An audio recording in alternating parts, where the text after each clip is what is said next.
UGC ने थोड़े दिन पहले फेक यूनिवर्सिटीज़ का रैकेट बर्स्ट किया। यूएस के जो कस्टम्स ऑफिशियल्स थे उन्होंने खुद ने एक फेक यूनिवर्सिटी बनाई थी इंडिया में। स्टूडेंट्स ने प्रॉपर उस फेक यूनिवर्सिटी में एडमिशन लिया और उस फेक यूनिवर्सिटी का मेन जो ऑब्जेक्टिव था ना वो ये था कि हम जो लोग यहाँ से जाना चाहते हैं यूएस या कहीं और जाना चाहते हैं उनको पकड़े। पर ये इतनी फेक यूनिवर्सिटीज़ बन कैसे जाती है? लाइक इतना आसान है क्या कोई भी फेक यूनिवर्सिटी खोल के 2-2 साल 5-5 साल चला लेता है? लेकिन हमारे देश में बैंक नकली बन जाते हैं, अकाउंट्स भी खुल गए थे, वहाँ पे डिपॉजिट भी हो गए थे।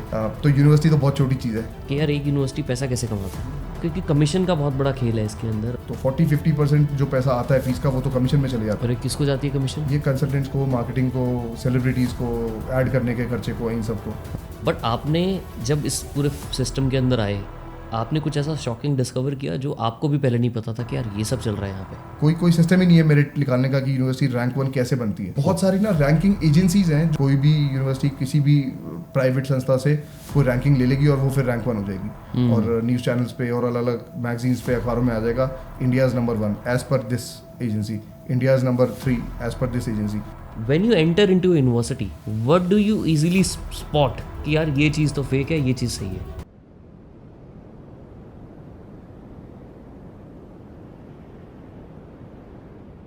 आगे बढ़ने से पहले प्लीज़ इस चैनल को सब्सक्राइब कर लो ताकि हम आपके लिए और इंटरेस्टिंग कंटेंट बनाते रहें। एंड जितना आप सब्सक्राइब करोगे उतने अच्छे गेस्ट को हम आप तक लेके आ पाएंगे। एंड सब्सक्राइब करना भाई एकदम फ्री है और सिर्फ 1 ही सेकंड लगता है सब्सक्राइब करने में, तो मैं वेट कर रहा हूँ, पहले आप सब्सक्राइब करो।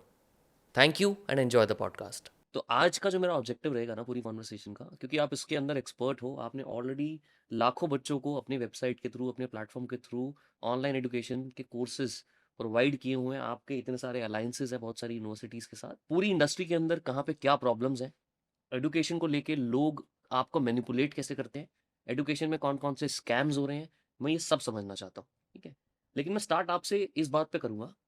मैं ना चाइना के बारे में पढ़ रहा था। तो चाइना में एक स्कूल है हेंगशुई नंबर 1 के नाम से, और इसको लोग ना गाँव गाँव फैक्ट्री भी बोलते हैं।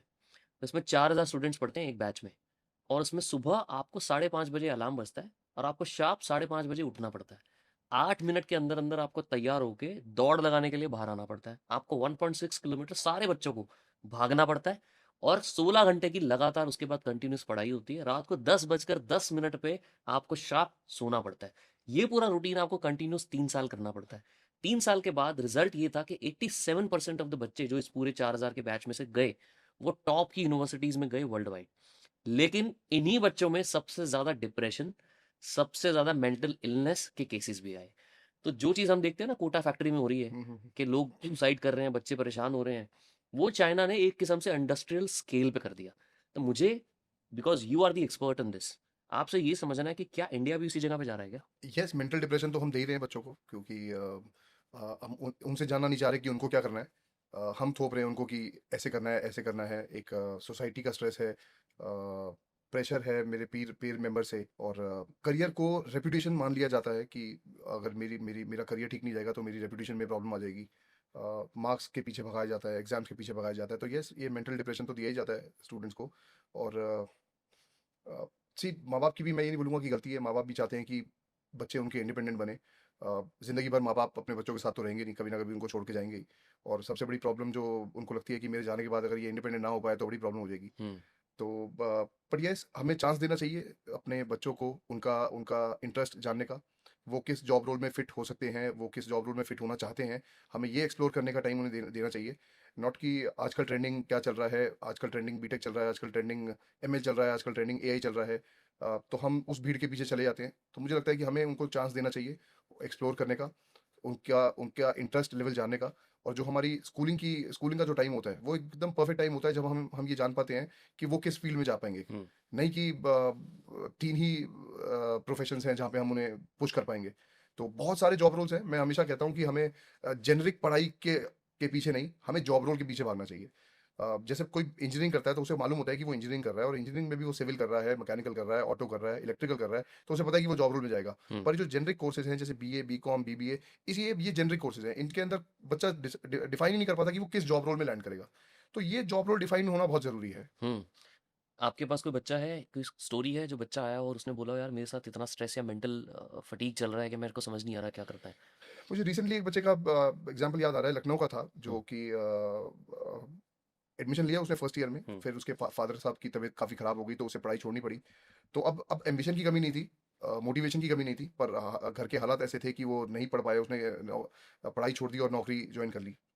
अब क्या पैशन फॉलो करता, क्या जॉब रोल फॉलो करता, उसकी मजबूरी तो ये आ गई कि उसको अब घर की मदद करनी है, घर को चलाना है, उसको ब्रेड एंड बटर वही हो गया सिर्फ घर का। हम्म, पर यस अगेन, ऑनलाइन एजुकेशन ने उसे उसे मौका दिया, एक सेकंड चांस दिया कि वो अपनी पढ़ाई पूरी कर पाया और एक लेबोरियस जॉब रोल से एक ऑफिस वाली जॉब रोल पे स्विच कर पाया। क्या कोर्स किया था उसने?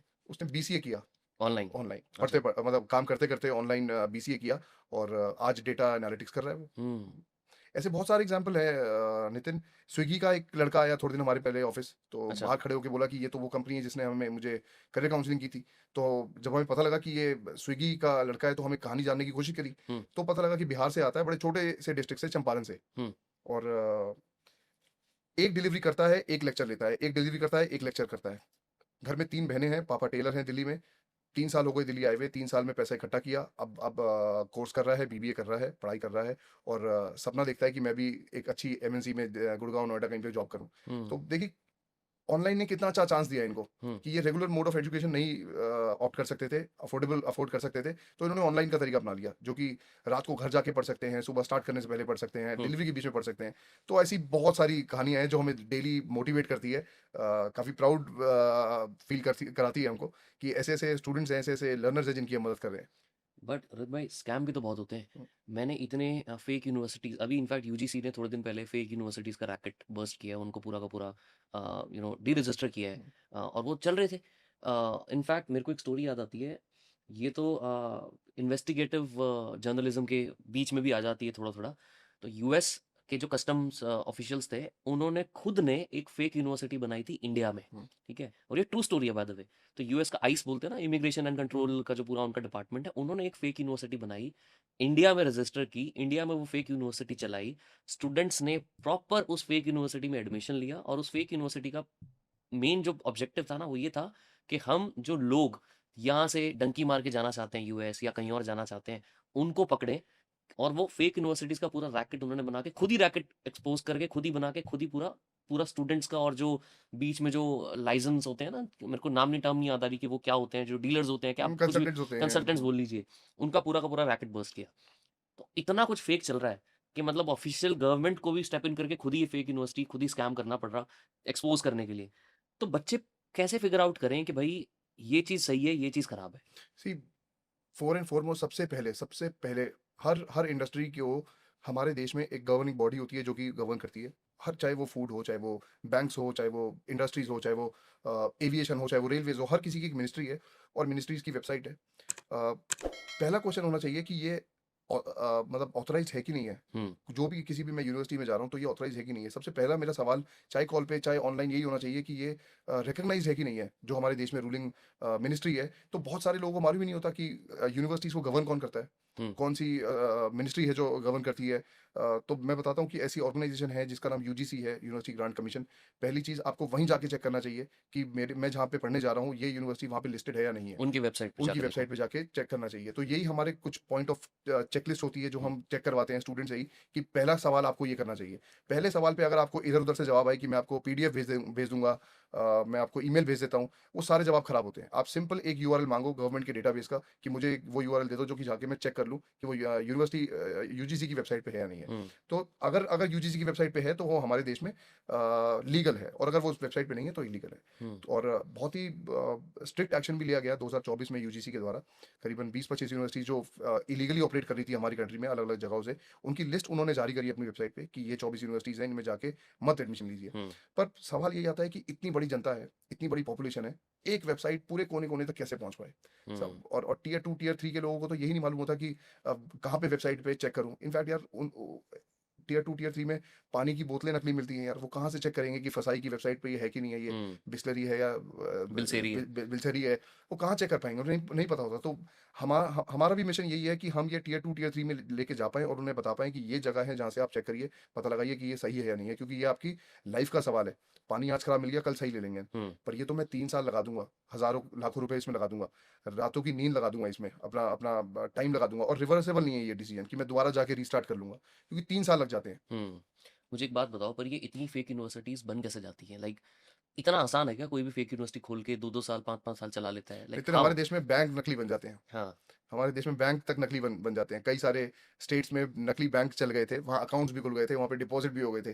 तो यूनिवर्सिटी तो बहुत छोटी चीज़ है। जब एक पूरे गाँव, एक पूरे डिस्ट्रिक्ट को एक बैंक अकाउंट खुलवा दिया गया और बैंक नकली हो गए, हुँ। तो हम चूज़ करते हैं कि हमें लाइफ़ में क्या काम करना है। तो जो जो लोग ऐसा काम चूज़ करते हैं कि उन्हें नकली यूनिवर्सिटी बनानी है, नकली बैंक बनाना है, तो वो उसके अंदर भी सक्सेस पाते हैं। आप जो भी करने जाओगे, अच्छा या बुरा, आप दोनों में सक्सेस पाओगे। तो मैं ये नहीं बोलूँगा कि बहुत आसान है, बहुत हाँ। मुश्किल भी नहीं है, क्योंकि इतना बड़ा देश है यार, देश बहुत बड़ा है हमारा। बहुत ईज़ी नहीं है मॉनिटर करना हर लोकेशन को, हर जगह को। छोटी-छोटी कंट्रियाँ हैं यार, जहाँ पे लोगों से ज़्यादा कैमरे हैं। इनफैक्ट चाइना की अगर मैं बात करूँ, तो 1 आदमी पे 5 कैमरे हैं वहाँ पे। हुँ, हमारे यहाँ 5 आदमी पे 1 कैमरा भी नहीं लग सकता, इतना बड़ा इंफ्रास्ट्रक्चर है हमारे पास। हुँ। तो डिफ़िकल्ट नहीं है, पर हाँ, बना लेते हैं लोग। एक अगर यूनिवर्सिटी का मुझे रेवेन्यू मॉडल समझना हो, हुँ, तो हुँ। डिटेल में समझा सकते हो आप कि हाँ। यार एक यूनिवर्सिटी पैसा कैसे कमाता है? हुँ, हुँ। और कहाँ पे कौन-सा पैसा, क्योंकि कमीशन का बहुत बड़ा खेल है इसके अंदर, और मुझे इतना भी पता है, जितना मैं रिसर्च कर रहा था, कि lot of universities are in a way run by politicians only, घूम फिर के लोकल पॉलिटिशियंस। क्या मॉडल है, क्या नेक्सस है? सी यूनिवर्सिटी और हॉस्पिटल जो है ना, ये बड़े नोबल बिजनेस हुआ करते थे बहुत साल पहले। 50-60 साल पहले की बात करूं तो मैं, ये बड़े नोबल बिजनेस थे। हुँ, और आज भी ये दो बिजनेस नॉन प्रॉफिट मतलब एनजीओ के अंदर चलाए जाते हैं, चैरिटेबल ट्रस्ट के अंदर चलाए जाते हैं, स्कूल्स, कॉलेज, हॉस्पिटल, यूनिवर्सिटीज। पर धीरे धीरे ना इसको प्रॉफिटेबल वेंचर में कन्वर्ट कर दिया गया। हुँ, बहुत सारे बिजनेसमैन, बहुत सारे पॉलिटिशियंस इसके अंदर एंटर कर गए, क्योंकि ये मास फैक्ट्री थी, जिसके अंदर कोई प्रोडक्ट मैन्युफैक्चरिंग करने की जरूरत नहीं थी, कोई सामान नहीं बनाना था, कोई प्रोडक्ट नहीं था, सर्विस थी। और के लिए बहुत सारे सेलिब्रिटीज़ को ऑफर किया जाता था, बहुत सारे होर्डिंग्स लगाई जाते थे, बहुत सारे कंसल्टेंट्स हायर किए जाते थे। और मैंने पढ़ा है कि 30 से 40% अमाउंट तो कमीशन में ही दे दिया जाता था।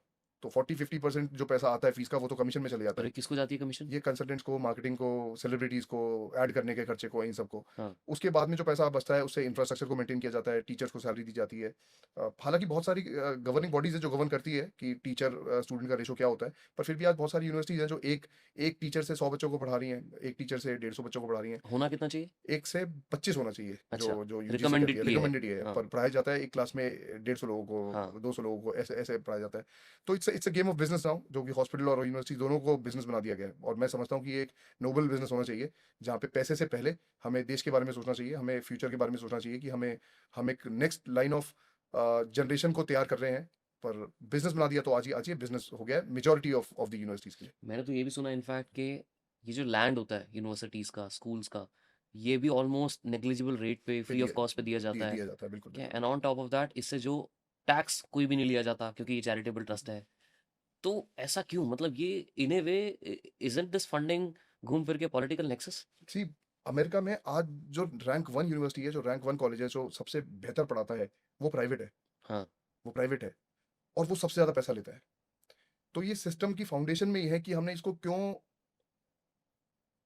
ऐसा बनाया है कि मतलब सिस्टम ऐसा क्यों बनाया है, इसकी फाउंडेशन ऐसी क्यों बनाई है कि इससे आप पैसा नहीं कमा सकते। हुँ। अगर मैं अच्छा पढ़ा रहा हूँ, मैं अच्छा प्लेसेबल कैंडिडेट बना रहा हूँ, तो मुझे आप अलाउ करो प्रॉफिट निकालने के लिए। पर हमारे देश में ऐसी ऐसी कोई एग्रीमेंट ही नहीं है, ऐसा कोई क्लॉज ही नहीं है जिसके अंदर कि मैं इसको प्राइवेट शेप में बना पाऊँ। अब अमेरिका में देखो, नंबर 1 कॉलेज हाईएस्ट फीस लेता है और प्राइवेट है। हुँ। तो वहाँ पे अलाउड है कि प्राइवेट भी बना सकते हैं, गवर्नमेंट भी बना सकते हैं, पर हमारे यहाँ पे सिस्टम है कि हमें चैरिटेबली बनाना है, इससे कमाई नहीं कर सकते। क्योंकि मेरिट पे चलता है ना वहाँ सब कुछ। वहाँ मेरिट पे चलता है। यहाँ मेरिट पे है नहीं। यहाँ नेक्सस के पे चलता है सब कुछ। बट आपने जब इस पूरे सिस्टम के अंदर आए, आपने कुछ ऐसा शॉकिंग डिस्कवर किया जो आपको भी पहले नहीं पता था कि यार ये सब चल रहा है यहाँ पे? बिकॉज़ बाहर से सब कुछ अच्छा लगता है सी सबको। बहुत सारी ना रैंकिंग एजेंसीज हैं, जो जब तक मैं अपनी कॉलेज लाइफ में था, मैं अपने स्कूल्स में था, तो हम बिलीव करते थे कि एक्स वाई जेड कंपनी ने इसको रैंक दिया है, तो ये बहुत अच्छा होगा। हाँ। आज ये भी प्राइवेटली सेटअप हो जाते हैं, और रैंकिंग का कोई महत्व नहीं रह गया कि ये रैंक 1 है, ये रैंक 2 है। कोई कोई सिस्टम ही नहीं है मेरिट निकालने का कि यूनिवर्सिटी रैंक 1 कैसे बनती है। तो पहले जब मैं दूर था, तो मुझे लगता था कि रैंक 1, रैंक 2, रैंक 3 ऐसे तय किया जाता है, पर ऐसा कोई मैकेनिज्म ही नहीं है। कोई भी यूनिवर्सिटी किसी भी प्राइवेट संस्था से कोई रैंकिंग ले लेगी और वो फिर रैंक 1 हो जाएगी। हुँ। और न्यूज़ चैनल्स पे और अलग-अलग मैगज़ीन्स पे, अखबारों में आ जाएगा, India's number 1 as per this agency, India's number 3 as per this agency. तो रैंकिंग का फ्रेमवर्क कुछ है ही नहीं हमारे यहाँ पे।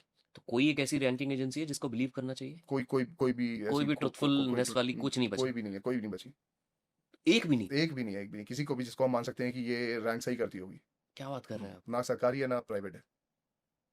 That's a new business model. Hmm, अगर कोई अच्छा रैंकिंग इंस्टीट्यूट ही खुल जाए हम्म। जो अच्छी इन सबको रेटिंग दे रहा है विदाउट बीइंग पर बायस्ड। अगर आप सच्चाई का रैंकिंग फ्रेमवर्क बनाओगे तो फिर आपको नहीं चलने दिया जाएगा। हाँ, ये भी अगर बात आप है। सच्चाई का रैंकिंग चलाओगे तो नहीं चलने दिया जाएगा। ये भी बात है। हम्म, क्योंकि सच्चाई वाली चीजें ज्यादातर टिकती नहीं है ना, टिकती सिस्टम नहीं। उनको घूम करके अपने अंदर ले ही लेता है। हाँ, हमारे सामने बहुत सारे एग्जांपल्स अभी हाँ। अभी आगे पीछे के। What else have you discovered which you thought कि यार ये चीज़ तो मेरे हिसाब से अच्छी है? रैंकिंग तो मुझे खुद को पता है कि मैं जब कॉलेज में एडमिशन ले रहा था तो मेरे को भी लगता था यार हमारे कॉलेज की रैंकिंग इसमें आई है। इनफैक्ट वो सेम फ्रेंड मुझे अभी बता रही थी कि हमारा कॉलेज ना वर्ल्ड में 12th नंबर पे आ गया है। हम्म, तो मैंने यार बहुत बढ़िया है। मैंने पूछा रैंकिंग कौन किसने रैंक किया तुम्हें? तो उसने मुझे बताया वो अगेन घूम करके वो प्राइवेट। अब मैंने उसके बारे में जब पढ़ा तो वही सेम लॉजिक अप्लाइड था। ये इंडिया में नहीं हो रहा, ये बाहर भी ऐसे ही चलता है। उसकी जो रैंकिंग जिस प्राइवेट रैंकिंग इंस्टीट्यूट ने की थी वो भी सब पैसे लेके ही रैंकिंग करते हैं, कुछ नया नहीं है। हम्म। कुछ सिस्टम में कुछ नहीं बचा नया जो डिस्कवरेबल हो। What else you found fake other than ranking? मैं इसको फेक तो नहीं बोलूंगा, पर मैं बोलूंगा कि मेजरमेंट के बिना अप्रूवल्स दे दिए जाते हैं जैसे? यूनिवर्सिटीज को ओपन करने की। जैसे मैं बताता हूँ, बहुत छोटे से स्टेट्स हैं हमारे कंट्री में। हम्म। तेलंगाना बहुत छोटा स्टेट है, सिक्किम बहुत छोटा स्टेट है, ईस्ट में बहुत सारे छोटे छोटे स्टेट्स हैं। मैं उस स्टेट का पर्टिकुलर नाम नहीं लूंगा, पर एक स्टेट में जहाँ पे हर साल करीबन 2 लाख बच्चा निकलता है 12th क्लास से। वहाँ 40-50 यूनिवर्सिटीज हैं। ओके। तो अगर आप डिवाइड करके देखें तो एक यूनिवर्सिटी को कितना बच्चा मिलेगा? 150-200 बच्चा एक हाँ। को। वो चल ही नहीं सकती है। तो कोई कैलकुलेशन ही नहीं है कि इस स्टेट में कितना बच्चा निकलता है 12th के बाद में, यहाँ पे इतने कॉलेजेस होने चाहिए, इतनी यूनिवर्सिटीज होनी चाहिए। कोई कैलकुलेशन ही नहीं है। कोई कोई कोई यूनिवर्सिटीज नया प्रस्ताव लाती है पार्लियामेंट में, वो अप्रूव हो जाता है और वो बन जाता है। तो कोई कैलकुलेशन, कोई बैलेंसिंग सिस्टम ही नहीं है हमारे पास में कि हम बैलेंस कर पाएं कि इस स्टेट में इतनी यूनिवर्सिटीज ओपन हो सकती हैं, इतने कॉलेज की इसको जरूरत है, इतने स्कूल्स की इसको जरूरत है। लेट्स से यूपी सबसे बड़ा हमारा हमारा स्टेट है, 22 करोड़ की पॉपुलेशन है। ये बोलते हैं यूरोप की 3 कंट्रियां मिला दो तो एक यूपी बनेगा। हम्म। कोई सिस्टम नहीं है कि यूपी में कितनी कॉलेजेस, कितने यूनिवर्सिटीज, कितने स्कूल्स होने चाहिए। तो इसको बैलेंस करना बहुत जरूरी है। तो हम्म। ये भी एक ऐसी चीज पता लगी कि जो कि बड़ी प्रॉब्लमेटिक है, बड़ी पेनफुल है, कि कितना स्टूडेंट है, कितना कॉलेज होना चाहिए, कितना यूनिवर्सिटी होना चाहिए। कोई कोई मैकेनिज्म नहीं है। हम्म। आपने तो यूनिवर्सिटीज को बहुत क्लोजली ऑब्जर्व किया है। जब भी हम जाते हैं ना किसी यूनिवर्सिटी में एडमिशन लेने के लिए तो हमें बहुत फैंसी चीज़ें दिखाई जाती हैं कि देखो जी हमारे यहाँ की तो लैब्स इतनी अच्छी हैं, हमारे यहाँ पे तो रिसर्च की जाती है। इनफैक्ट मैं तो ये तक पढ़ रहा था साउथ कोरिया में क्या होता है, जो प्रोफेसर्स होते हैं ना जो रिसर्च करते हैं, वो प्रोफेसर्स अपने रिसर्च पेपर्स में अपने बच्चों का नाम ऐड कर देते हैं एज अ को ऑथर। क्योंकि उनको को ऑथर का टैग मिल गया तो जब भी वो बंदा वो बच्चा अप्लाई करेगा यूनिवर्सिटीज में एडमिशन लेने के लिए, वो सेम रिसर्च पेपर को कोट करता है एज अ रेफरेंस कि देखो मैंने ये रिसर्च की थी, मेरा पब्लिश्ड रिसर्च पेपर में नाम है एज अ को ऑथर, और मैं इसको यूज करके they go into Harvard and Stanford and these kind of big big league universities. इस टाइप के लोग भी काम करते हैं। तो मुझे ये समझना है, when you enter into university what do you easily spot कि यार ये चीज तो फेक है, ये चीज सही है? ये रिसर्च का मामला है तो मैं रिसर्च पे ही बात करता हूँ। हमारे यहाँ एग्जैक्टली उल्टा है। अच्छा। हमारे यहाँ जब एक स्कॉलर पीएचडी करता है तो उसको एक गाइड चाहिए होता है। वो प्रोफेसर होता है हमारे यहाँ हाँ पे। हाँ हाँ हाँ, और बिल्कुल। वहाँ उल्टा होता है। हाँ। बाहर ये उल्टा होता है। तो ये जब तक मैं यूनिवर्सिटी के बाहर होता हूँ मुझे समझ नहीं आता। जब मैं एंटर करता हूँ तब मुझे पता लगता है कि मुझे एक प्रोफेसर को गाइड लेना है इसमें। हाँ। और मुझे प्लेजरिज्म फ्री जो मैं एक रिसर्च वर्क डालूंगा अपना, उसमें एक गाइड ऊपर से आएगा। तो एक टाइम था यार, इंडिया में, India was the highest producer of PhD in the world. एक टाइम था। इसके पीछे कहानी है, बहुत अच्छी रिसर्च है इसके पीछे। हम्म। जब जॉइंट फैमिली हुआ करती थी तो एक घर में एक चाचा जो था वो सीए होता था, एक ताऊ जो है वो डॉक्टर होता था, एक चाचा इंजीनियर होता था। तो स्टूडेंट को ना 360 डिग्री सारे प्रोफेशंस के बाद में नॉलेज मिलती थी। हम्म। सब आपस में अपने अपने प्रोफेशन के बारे में बात करते थे। जैसे जैसे फैमिलीज हम लोग न्यूक्लियर होती गई, अब घर में कुल मिला के पापा है, मम्मी है, उन दोनों के प्रोफेशन है और उन्हीं के बारे में नॉलेज आ रही है। तो इंडिया पिछले 10-20 सालों में पीएचडी का सबसे स्मॉलेस्ट प्रोड्यूसर हो गया है। पीएचडी को पीएचडी देने वाला। बहुत सारे बच्चे, बहुत सारे पेरेंट्स इस चीज को फटाफट मान लेते हैं कि प्लेसमेंट रिपोर्ट जो आई है ना वो सही आई है, यानी उसके अंदर अगर 30 लाख का पर एनम का पैकेज लिखा है। वो पीछे कौन थी, एक ऐप थी ना वो जिसमें आया था 1.5 करोड़ रुपए कमा रहा है वो बच्चा। हम्म, हम्म, हम्म, वो एक ऐप ने ऐसा कुछ लॉन्च किया था, हम्म। कुछ तो ऐड चलाई थी और वो तो बंद हो गई है वो ऐप अब। Right? So how do you figure out कि ये जो प्लेसमेंट रिपोर्ट है ये सही है? एक प्लेसमेंट रिपोर्ट में क्या पढ़ना चाहिए? सी, हम अपनी वेबसाइट पे इस चीज़ का ध्यान रखते हैं कि हमें हाँ। ना हमेशा मीडियन प्लेसमेंट रिपोर्ट की बात करनी चाहिए। कोई एक बच्चे का 50 लाख का पैकेज लग गया होगा, और बाकी सब बच्चों का 5 लाख का लगा होगा। तो ये मीडियन क्या आ जाएगा, ये मीडियन का 7-8 लाख 10 लाख रुपए के आसपास आ जाएगा। तो हमें हाईएस्ट प्लेसमेंट पैकेज नहीं, हमें मीडियन प्लेसमेंट की बात करनी चाहिए ओके। कि मैं जो कोर्स कर रहा हूँ उसके 6 महीने के अंदर, अगेन यूनिवर्सिटी नहीं, मैं जो कोर्स करने जा रहा हूँ उसको ग्रेजुएट होने के बाद में 6 महीने के अंदर मीडियन सैलरी पैकेज क्या लगता है। हम्म। हम बड़े बड़े होर्डिंग्स में, बड़ी बड़ी एड्स में देख लेते हैं कि एक्स अमाउंट का पैकेज लग गया, 1 करोड़ का लग गया, 1.5 करोड़ का लग गया। बिल्कुल नहीं। हमें इनफैक्ट यार मैं ये कहता हूँ, हमें ना यूनिवर्सिटी के लिए, एजुकेशन सिस्टम के लिए एड की गाइडलाइन बनानी चाहिए हम्म। कि स्टूडेंट को हम क्या क्या दिखा सकते हैं। हमें बिल्कुल ये नहीं दिखाना चाहिए कि मेरा हाईएस्ट पैकेज ये लगा। हम्म। मुझे ये बताना चाहिए कि मेरा इस कोर्स का मीडियन पैकेज ये लगा। तो ये बहुत जरूरी है। मैं कई जगह ये बात करता हूँ कि हमारे पास में कोई भी एजुकेशन रिलेटेड गाइडलाइन ही नहीं है कि मैं किस तरीके से ऐड कर सकता हूँ। बाहर हर कंट्री के अंदर ऐड की अगेन अगेन गाइडलाइन होती है। जब मैं लिख देता हूँ कि best university in India, hmm. There is no guideline. किस बात पे बेस्ट हो आप, क्या मेरिट के बेसिस पे बेस्ट हो आप।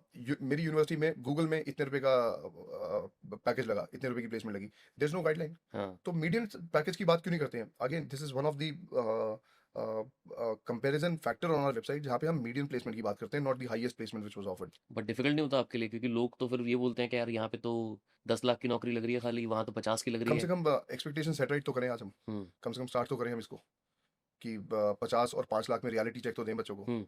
वो 50 लाख सोच के जाएगा, कल को 5 लाख रुपए की लगेगी तो एक्सपेक्टेशन सारी खत्म हो जाएगी ना। तो बट एक्सपेक्टेशन क्वेश्चन करते हैं लोग ऐसे आपसे। बिल्कुल करते हैं। और हम तो इसको इनफैक्ट स्ट्रिप करते हैं यूनिवर्सिटीज को इस बेसिस पे हम्म। कि एक्चुअल में क्या प्लेसमेंट लग रही है, कितने बच्चों की लग रही है, और मीडियन सैलरी क्या लग रही है। हम्म। ये जरूरी है स्टूडेंट के लिए, पेरेंट्स के लिए जानने के लिए, ना कि टॉप लेवल का प्लेसमेंट कितना। बाद में कॉलेजेस अच्छे नहीं है। टियर 2 में, टियर 3 के अंदर मैं बहुत सारे कॉलेज में जाके ना लेक्चर देता हूँ, बच्चों से मिलता हूँ।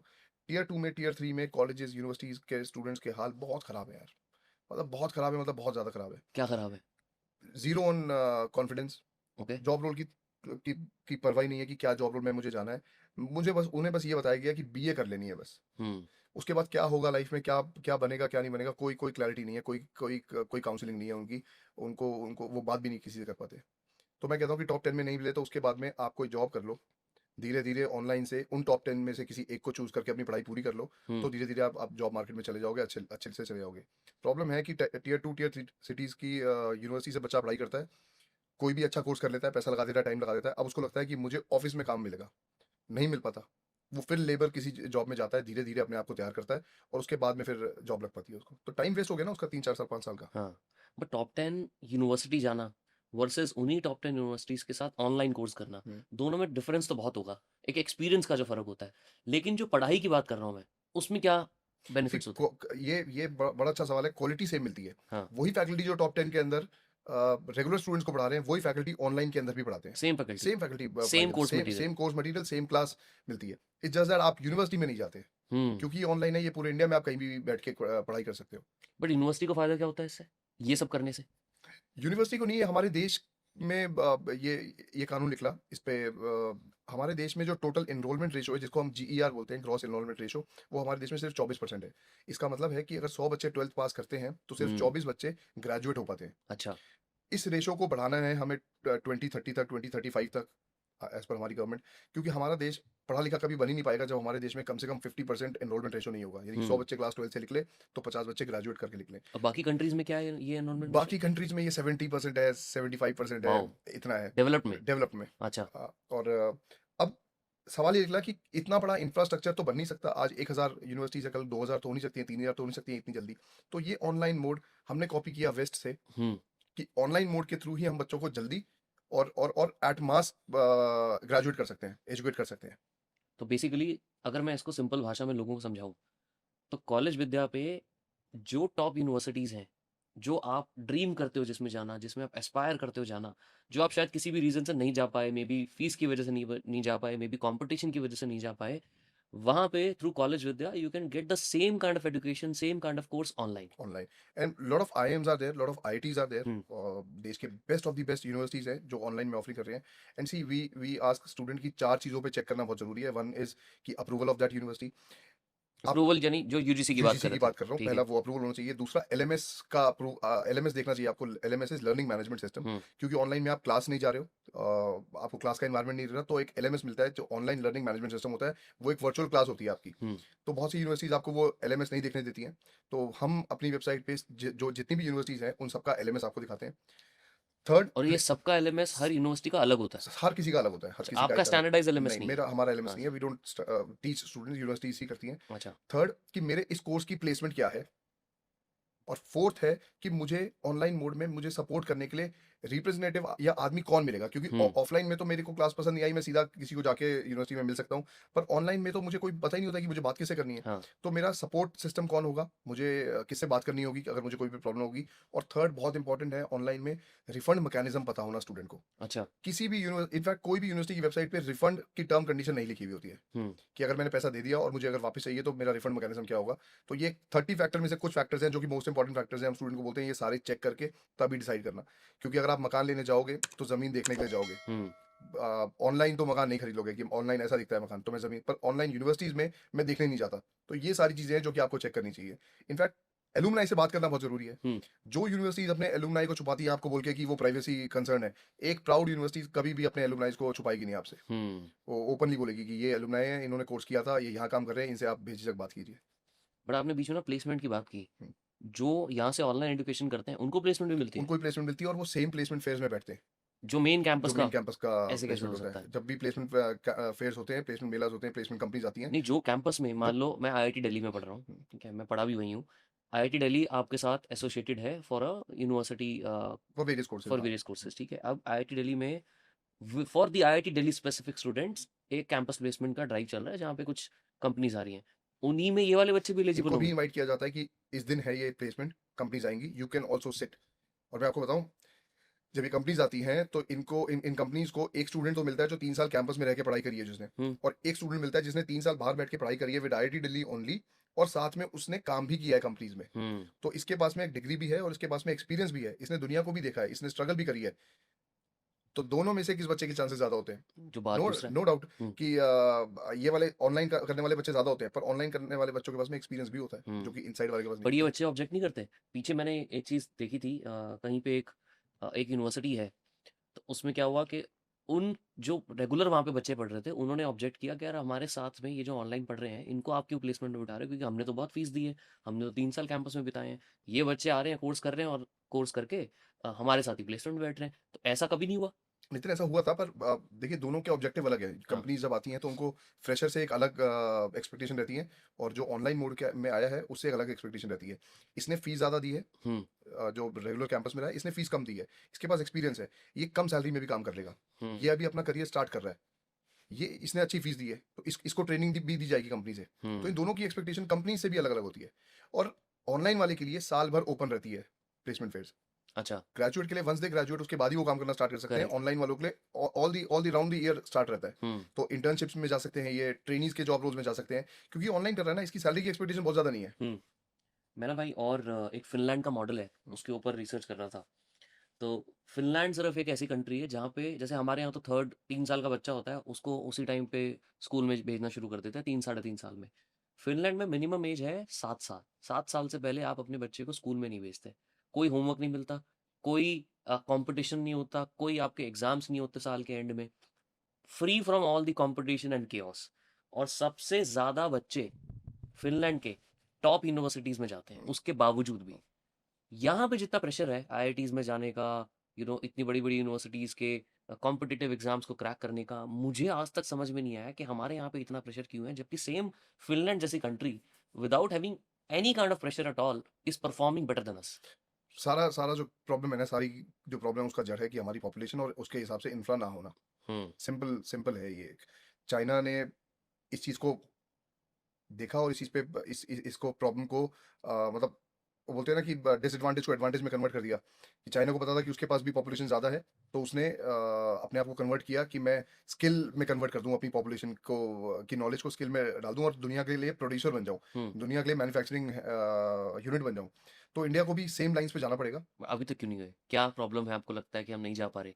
मुझे ऐसा लगता है कि हम आज से पहले अगर 10 साल पहले बात करते तो हम बोल सकते थे कि हम नहीं जा रहे। पर अच्छा, आज मैं देख रहा हूँ कि हम बिल्कुल जा रहे हैं। बहुत सारे इंडस्ट्रियल यूनिट है जिसको हमने आज चाइना को बीट कर दिया है, और वर्ल्ड उस मैन्युफैक्चरिंग के लिए इंडिया आ रहा है, नॉट चाइना नहीं जा रहा है। रिसेंटली एग्जांपल है कि आईफोन का लार्जेस्ट मैन्युफैक्चरर इंडिया बन गया है। टाटा, जिसको बहुत बड़ा आईफोन का मैन्युफैक्चरिंग का ऑर्डर मिला है, फॉक्सकॉन जो सबसे बड़ी सेमीकंडक्टर कंपनी है। सेमीकंडक्टर कंपनी थी जो आईफोन बनाती थी, उससे 5 गुना ज़्यादा एम्प्लॉय है आज टाटा के पास में और आईफोन प्रोड्यूस कर रहा है। तो धीरे धीरे इंडस्ट्रीज़ के अंदर हम लोग स्टार्ट कर रहे हैं और अब हम लोग बना रहे हैं ऐसी इंडस्ट्रीज़। क्लोथिंग की बहुत सारे फैब्रिक के बहुत सारे वेरिएंट्स हैं जो आज चाइना से इंपोर्ट नहीं होते, इंडिया में खुद बनते हैं। तो यस, मैं समझता हूँ कि आज हम सही लाइन पे हैं, सही तरीके पे हैं। हम लोग बैठ के मैं ऐसा नहीं हूँ कि मैं सिर्फ कंप्लेंट्स पे बात करूंगा कि हम नहीं कर रहे हैं, पर हाँ, हम लोग कुछ कुछ इंडस्ट्रीज में स्टार्ट कर रहे हैं और मुझे लगता है कि अगले 10 सालों में काफ़ी ओवरकम कर पाएंगे हम इस प्रॉब्लम को। हम्म। बट मैं फिर से फिनलैंड मॉडल पे आऊँगा। हम्म। आपको लगता है कि हमारे यहाँ पे एजुकेशन में ओवरऑल रिफॉर्म होना चाहिए, और अगर होना चाहिए तो क्या होना चाहिए? एग्जामिनेशन सिस्टम को खत्म करना चाहिए। जैसे आपने बताया कि नो एग्जाम नो प्रेशर, तो ये हाँ। छोटे से बच्चे हैं यार, इनको क्यों 1 2 3 की रेस में लगा दिया आपको? ये प्रॉब्लम है। हम्म। जो सबसे पहला सवाल था आपका कि बच्चों पे प्रेशर क्यों है, बच्चों वही रेपुटेशन बना दी जाती है। हम 7 साल 8 साल के बच्चों पे रेपुटेशन बना देते हैं कि तू तो 9th आया है, तू 10th आया है क्लास में, ये फर्स्ट आया, ये सेकंड आया है। वो प्रेशर खत्म करना पड़ेगा हमको स्कूल लेवल से। हम्म। जो हमें ना क्यू में लगा दिया है कि सबसे जो रैंक 1 बच्चा है उसको आगे खड़े करते हैं, 2 3 4 5 6 ऐसे। तो ये स्कूल लेवल से ठीक करना पड़ेगा इस प्रॉब्लम को। हम्म। स्कूल लेवल से ग्रेडिंग में जाएं या नो एग्जाम्स, नो एग्जाम्स। आराम से पढ़ो, चिल करके आराम से पढ़ो, कोई प्रेशर के कारण नहीं।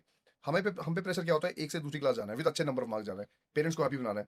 इनफैक्ट हमें क्या बोला जाता है यार, 90% लाओगे तो आपको ये साइकिल मिल जाएगी। हम्म। मतलब हमें हमें हमें कुछ दिलाना है हमारे पेरेंट्स ने, तो हमें एक शर्त रख दी जाती है कि अगर इतने परसेंट मार्क्स लाएंगे तो ये मिल जाएगा। तो वहीं से वो प्रेशर आपके स्टार्ट साथ होता हुआ था है। ऐसे? मेरे साथ कॉलेज में हुआ था, मुझे जब बाइक लेनी थी तो फर्स्ट ईयर पास कर लोगे तो तुमको बाइक मिल जाएगी, तो फिर मुझे पहली बाइक फर्स्ट ईयर पास करने पे मिली थी। आप अपने बच्चों के साथ सेम करते हो नहीं? नहीं यार, मैं बहुत ध्यान रखता हूँ। इनफैक्ट मेरे बच्चे तो मुझे टीच पढ़ाते हैं इस मामले में। मैंने एक दिन अपनी बेटी से बोला, जो अभी सिर्फ 10 साल की है, कि मैं आपको ना फाइनेंस में भेजना चाहूंगा, आपकी मैथ्स अच्छी है। तो हाँ। उसने बोला कि पापा आप मुझे रूल नहीं कर सकते, ओह। मेरे पास अभी टाइम है, मैं आराम से सोचूंगी मुझे क्या करना है। तो अब स्टूडेंट्स आर अब ये ऑनलाइन का चक्कर है। नॉलेज का बेनिफिट है कि अब स्टूडेंट अब बच्चे जो हैं वो जान पा रहे हैं जॉब रोल्स क्या क्या होते हैं। हम्म। और उनको ऐसा भी एजुकेट किया जा रहा है कि नहीं, पेरेंट्स को ज़रूरी नहीं है कि पेरेंट्स को आपको रूल करना है। आप खुद भी डिसाइड कर सकते हो। हम्म।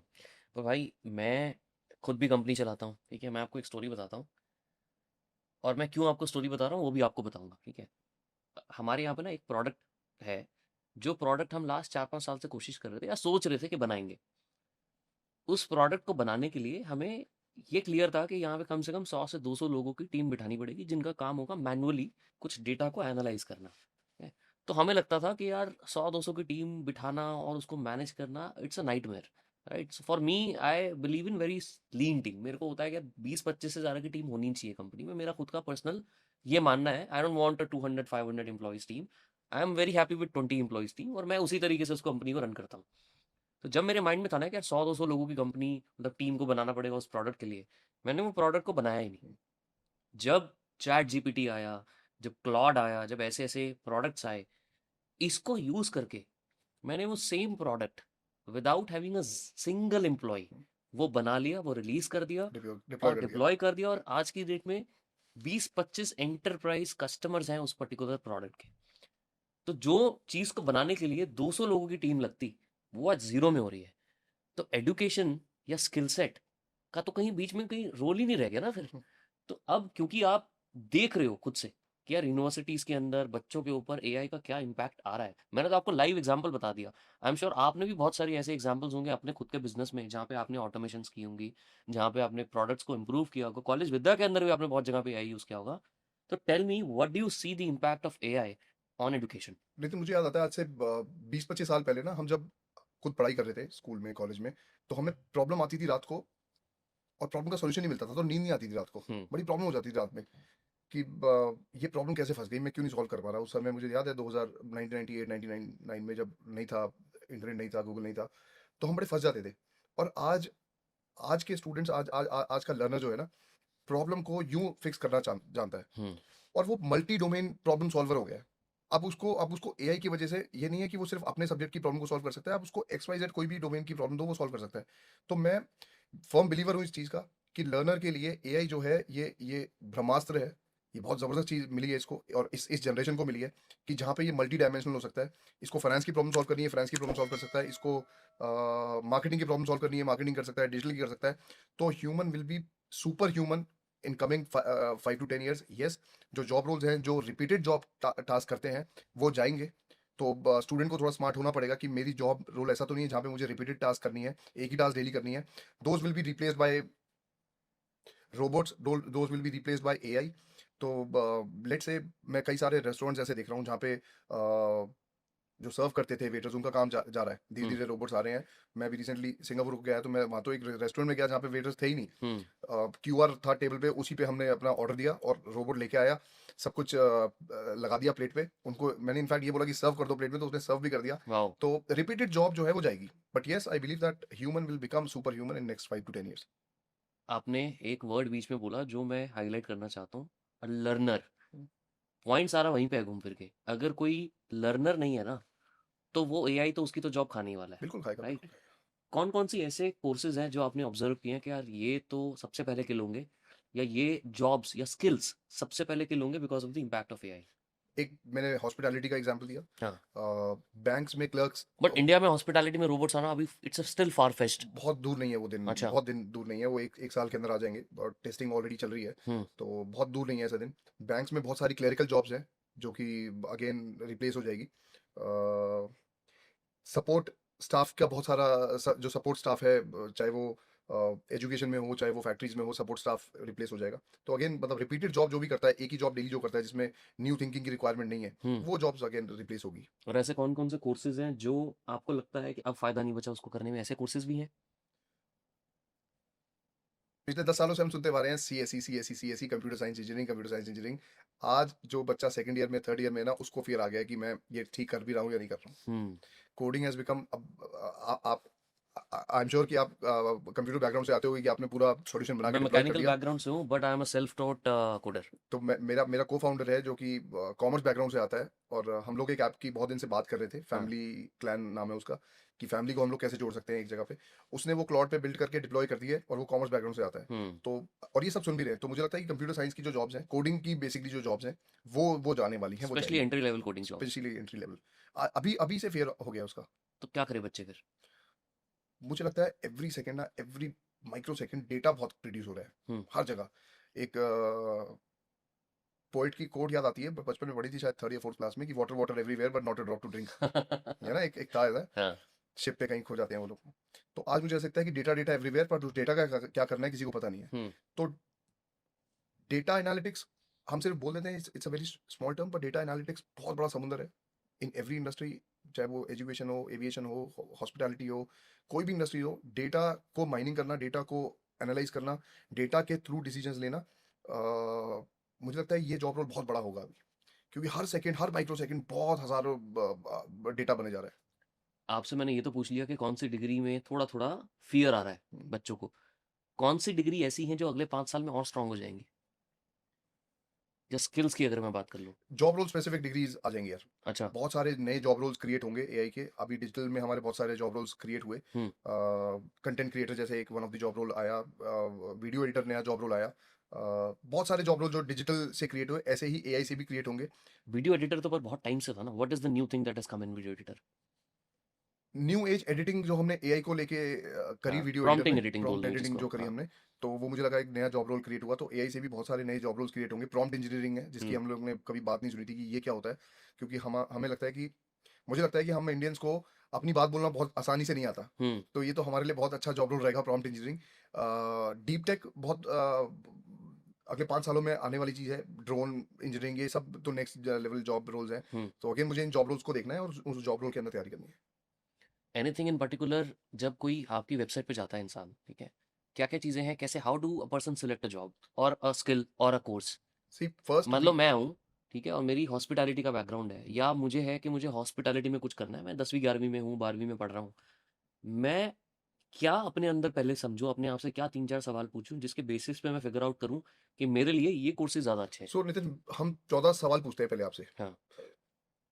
क्योंकि आज तक हमने करीबन करीबन 25-30 लाख स्टूडेंट्स का, लर्नर्स का डेटा लिया है और एनालाइज किया है कि जब ये लर्नर्स आते हैं और ये सारे सवाल जब जवाब देते हैं, तो फिर क्या चूज करते हैं, अच्छा। फाइनली क्या चूज ये लोग करते हैं। तो उस बेसिस पे हमने इस डेटा सेट को एक जगह लगाया है। Give me an example. आप कहाँ से आते हो, आपकी एस्पिरेशन क्या है, अभी करंट सिटी क्या है आपकी, अभी जॉब रोल क्या है, अभी सैलरी क्या है, करना क्या चाहते हो, स्कूलिंग कहाँ से करी है, एक्सपीरियंस आज कितना है आपके पास में, क्योंकि हमारे पास ऑनलाइन में काफ़ी मतलब 55% स्टूडेंट्स वो आते हैं जो कि 1 साल 2 साल पढ़ाई करके छोड़ चुके होते हैं। और ये कौन सी पढ़ाई करके छोड़ चुके होते हैं? ये पीजी कॉलेज, डिग्री कॉलेज में 1-1 साल ड्रॉप आउट्स हैं ये? ड्रॉप आउट्स हैं ये। अच्छा। और अब शहर आके कुछ ना कुछ काम कर रहे हैं, और अब लगता है कि अब मैं अगर ऊपर जाना चाहता हूँ तो मुझे अपनी फॉर्मल एजुकेशन पूरी करनी पड़ेगी। और ये ड्रॉप आउट का रीजन क्या होता है इनका मेनली? अगेन यार, फाइनेंशियल। फाइनेंशियल, परिवार की प्रॉब्लम। सी, मोटिवेशन कम नहीं हुआ। हम्म। जब बच्चा 12th से कॉलेज में फर्स्ट डे जाता है ना, तो मोटिवेशन लूज नहीं करता वो, हम्म। एस्पिरेशन लूज नहीं करता, पर गलत, या तो गलत जॉब, गलत कोर्स चूज कर लेता है, या फाइनेंस की प्रॉब्लम आ जाती है, अ, या जो सपने सोच के वो उस कॉलेज में एडमिशन लेता है वो सपने ही पूरे नहीं हो पाते उसको जाके। सो सिर्फ फाइनेंशियल रीजन की वजह से ड्रॉप आउट नहीं होता। नंबर 1 पे हो सकता है वही हो, हम्म, सेकंड थर्ड पे होता है कि मैंने गलत कोर्स गलत चूज कर कोर्स लिया जो चुना। मुझे पसंद नहीं आया। इनफैक्ट मैं आपको अपना एग्जांपल बताता हूँ। हाँ। मैंने 12th कॉमर्स में की, और मैं बोर्डिंग स्कूल से पढ़ा हुआ हूँ, देहरादून से। फिर जब मैं दिल्ली आया, हमारे टाइम पे उस समय आपके 12th में कितने परसेंट मार्क्स आए हैं वो डिसाइड करता था कि आपको कोर्स कौन सा मिलेगा। हम्म। जब सिर्फ गवर्नमेंट यूनिवर्सिटीज थी इंडिया में, प्राइवेट यूनिवर्सिटी नहीं थी, तो दिल्ली यूनिवर्सिटी की कट ऑफ निकलती थी। उस कट ऑफ में हमें देखना था कि मेरे इतने परसेंट मार्क्स आए हैं तो मुझे ये कॉलेज और ये कोर्स मिलेगा। हम्म। तो अनफॉर्चुनेटली मैंने कॉमर्स पढ़ी, और फिर मुझे बीए साइकोलॉजी में एडमिशन मिल गया। हम्म। तो अगेन मेरी मोटिवेशन क्यों रहेगी वो कोर्स करने की? तो ये यही कारण रहता है कि मैं जो करना चाहता था, मुझे दूसरी चीज में एडमिशन मैंने ले लिया, और मेरी मोटिवेशन रहेगी नहीं। हम्म। आपने बोला 25-30 लाख लोग आते हैं आपकी वेबसाइट पे जिनसे आपने डेटा कलेक्ट किया है कि भैया आपको क्या करना है, कैसे करना है, कुछ सवाल आपने पूछे। एक आपने मेजर फैक्टर इसमें मुझे बताया था कि एस्पिरेशन पूछते हो आप उनसे। कि मे किस इंडस्ट्री में जाना है इनको, किस अच्छा। जॉब रोल में जाना है इनको। अच्छा, तो मेजर लोगों की एस्पिरेशन क्या है इन पूरे 25-30 लाख लोग जिन्होंने डेटा भरा है? ट्रेंडिंग तो अभी अभी आज आज की बात करूं तो पिछले 2-3 साल से एआई एमएल में जा रही है। अच्छा। क्योंकि अब मैं आपको बताता हूँ, courses like BBA BCA doesn't comes with only BBA BCA. 75 job roles हैं बीबीए के साथ में, बीसीए के साथ में। तो अच्छा। आज अगर आप बीसीए चूज कर रहे हो तो 75 जॉब रोल्स है। फिनटेक में करना है, साइबर सिक्योरिटी में करना है, डेटा ऑडिट में करना है, अलग अलग स्पेशलाइजेशन है। और तो हर एक का एक एक कोर्स है? हर एक का बीसीए विद स्पेशलाइजेशन, हाँ। BBA with specialization. अच्छा। तो आज क्लियर हो जाता है कि मैं बीबीए करके किस जॉब रोल में जाऊंगा। हम्म। तो एस्पिरेशन से हम इसको मैच करते हैं कि बीबीए आपको इस स्पेशलाइजेशन में करनी चाहिए। हम्म। तो अगेन इसकी फिर काउंसलिंग होती है, और वो डे वन से उसी जॉब रोल की तैयारी करता है। बट मान लो मैं हूँ यू नो बेसिक बैकग्राउंड से, आर्ट से हूँ मान लेते हैं। आर्ट से हूँ मैं, और मेरी एस्पिरेशन है कि मुझे फिनटेक में जाना है, हम्म। ठीक है, बीसीए करके फिनटेक में जाना है, तो मिसमैच नहीं है यहाँ पे? तो ब्रिज कोर्सेज हो जाते हैं, अच्छा। नितिन, 6 महीने के, स्टार्टिंग 6 महीने के ब्रिज कोर्सेज होते हैं। जो सब्जेक्ट्स आपने नहीं वो पढ़े मैंडेटरी है वो करना? मैंडेटरी करना। पहले हाँ, 6 महीने वो ब्रिज कोर्स करना पड़ेगा, उसको क्लियर करना पड़ेगा, तभी आप एंटर कर पाओगे। समझ गया। सो मैंडेटरी है कि कोर्स आपको ब्रिज वाला करना करना पड़ेगा, पड़ेगा। और वो भी यूनिवर्सिटीज इफ देती हैं? यू आर चेंजिंग, मतलब आर्ट से हाँ। कंप्यूटर साइंस पे आ रहे हो, हाँ। तो कॉमर्स से कंप्यूटर साइंस पे आ रहे हो, इस कारण। और राइट। वो यूनिवर्सिटी प्रोवाइड करती है। वो भी same university same provide university करती है। प्रोवाइड मान लो करती मैंने आईआईटी दिल्ली का चूज कर दिया फिनटेक का कोर्स, है। वही आईआईटी दिल्ली मुझे ब्रिज कोर्स ब्रिज देगी कोर्स पहले। कराएगी, हाँ। हाँ, मेक सेंस। और राइट। जरूरी नहीं है कि वो ब्रिज कोर्स अगर रह गया तो आप नहीं ले पाओगे फिर उसके अंदर एडमिशन मेन कोर्स में। ऐसा अगर वो नहीं है? ब्रिज कोर्स अगर क्लियर नहीं हुआ, तो what's the point of bridge course? कि वो नॉलेज जो बच्चे को लेनी चाहिए थी 11th 12th में, वो नॉलेज हमने इसको देने की कोशिश करी, पर ये क्लियर नहीं कर पाया, इसलिए आगे की पढ़ाई हम इसको इस स्पेशलाइजेशन तो नहीं दे पाएंगे। तो फिर आप, वो नहीं मिलेगा ना उसको अगले हाँ, वाला? फिर वो दूसरी स्पेशलाइजेशन आपको चूज करनी हाँ, वही पड़ेगी पूछ रहा हूँ, मुझे आगे लगा बढ़ आप बोल रहे हो कि वो भी फिर भी मिल जाएगा नहीं उसको, नहीं नहीं। तो वो एक सेंस नहीं बनता ना फिर तो। अच्छा। बट एक बात बताओ, मैं आर्ट्स बैकग्राउंड से था, मैंने फिनटेक चूज कर लिया क्योंकि मेरी जस्ट एस्पिरेशन थी, that doesn't mean I still would like it. क्या इसके बाद भी लोग चेंज करते हैं? मान लो कोई ऑनलाइन कोर्स सिलेक्ट कर लिया, उसके बाद भी उसको लगा यार ये तो मेरे लिए नहीं है। बेस्ट पार्ट ना नितिन इसमें है कि मल्टी एंट्री एग्जिट रूट है। अच्छा।